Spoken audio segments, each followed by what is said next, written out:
استغاثہ نے ایک فیصلہ منی لانڈرنگ سے متعلق یا یوکے کورٹ کا یا پاکستانی کورٹ کا ریکارڈ پہ نہیں رکھا۔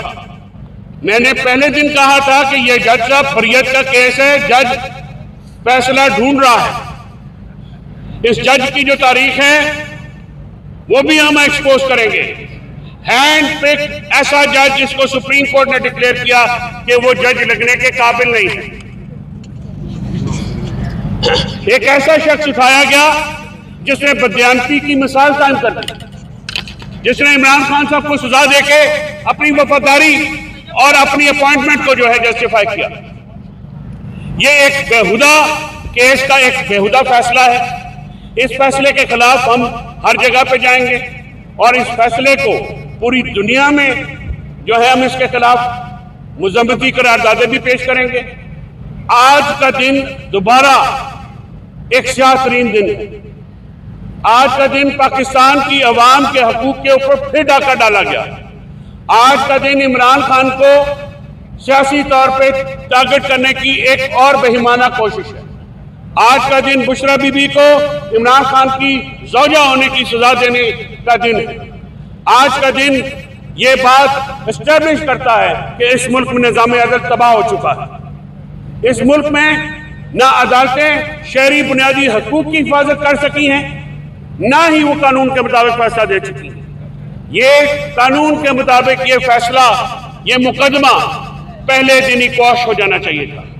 جس طرح سے یہ مقدمہ رکھا گیا، چلایا گیا، سردیوں میں اڈیالہ جیل میں جب بجلی بند ہوئی تو جج اٹھا۔ میں نے اسے کہا کہ کیا آپ کو اتنی جلدی ہے؟ آپ سردیوں کی چھٹیوں کے بعد یہ کر لیجئے، لیکن کیونکہ سزا دینا مقصود ہے اور سزا، یہ فیصلے ہمیں پتہ ہے کہاں سے آتے ہیں۔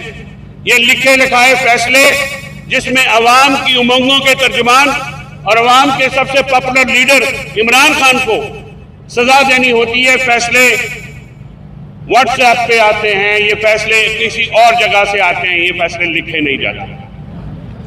مجھے یہ کہنے میں کوئی عار نہیں ہے کہ یہ فیصلہ جب آئے گا عوام میں، عوام کی نظر میں، تو یہ پہلے کی طرح ایک مضحکہ خیز فیصلہ ہوگا، یہ شرمناک فیصلہ ہوگا، یہ ایسا فیصلہ ہوگا جس کی تاریخ میں کوئی مثال نہیں بنتی۔ اور میں اس بات پہ بالکل، میں یہ بات دوبارہ کہنا چاہتا ہوں کہ دکھائیے ذرا، یہ شخص جس کو آپ کے کیمرہ نہیں دکھا سکتے، یہ شخص پاکستان کے کروڑوں لوگوں کے دلوں کی دھڑکن ہے۔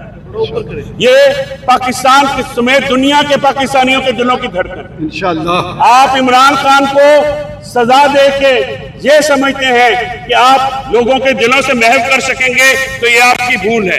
8 فروری کو ہم نے یہ ثابت کیا کہ عمران خان کو جیل میں ڈالنے کے باوجود ہم نے آمریت کو، ہم نے فسطائیت کو، ہم نے ریاستی جبر کو شکست دی۔ عمران خان جیل میں بیٹھا بھی تم پہ بھاری ہے۔ عمران ایک نظریے کا نام ہے، عمران خان ایک تحریک کا نام ہے، اور انشاءاللہ اس تحریک کو پاکستان تحریک انصاف کا ہر ورکر اپنے خون سے سینچے گا، اور ہم عمران خان صاحب کے لیے، ان کے نظریے کے لیے، پاکستان تحریک انصاف کی جو جدوجہد کے لیے ہم میں سے ہر ایک شخص تیار ہے۔ تم نے ہمارے گھروں کو توڑا، تم نے ہماری خواتین کی عزت پامال کی، تم نے ہمارے بچوں کو نہیں چھوڑا، تم نے ہمارے سیاسی ورکروں کو اغوا کر کے تشدد کیا، تم نے اس ملک میں عدالت کو قبضہ کیا، تم نے اس ملک میں ٹارچر کو جوڑنے کی روٹین بنا دی، تم نے پولیس سمیت، FIA سمیت کسی بھی ادارے کو نہیں چھوڑا، صرف ایک شخص کی ڈکٹیٹرشپ قائم کرنے کے لیے۔ اس ڈکٹیٹرشپ کو ہم نہیں مانیں گے، ہم اس کے خلاف بھرپور جدوجہد کریں گے۔